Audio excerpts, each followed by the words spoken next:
Da li treba da koristimo maslinovo ulje za prženje ili ga ipak uništavamo na visokim temperaturama? Ajde da vidimo šta kaže nauka. Maslinovo ulje je bogato mononezasićenim mastima, pre svega olejnskom kiselinom, koja čini oko 70 do 70% ukupnih masti. Upravo ta struktura ga čini stabilnijim na toploti u odnosu na ulja bogata polinezasićenim mastima poput suncokretovog. Ekstra devičansko maslinovo ulje ima dimnu tačku oko 190 do 210 Celzijus stepeni, što pokriva većinu kućnog kuvanja, uključujući dinstanje čak i umereno prženje.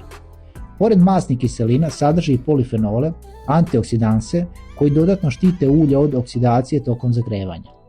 Studije pokazuju da maslinovo ulje pri normalnim uslovima kuvanja ostaje relativno stabilno i ne dolazi do značajne degradacije kao kod nekih drugih ulja. Međutim, važno je kako ga koristiš. Za salate i hladna jela idealno. Za dinstanje odličan izbor, za duboko prženje na vrlo visokim temperaturama postoje stabilnije opcije.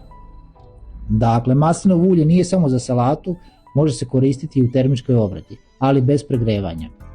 Maslinovo ulje nije problem na toploti, problem je kada ga pregreješ. Za svakodnevno kuvanje jedan je od najboljih izbora. Za više ovakvih informacija zapratite kanal.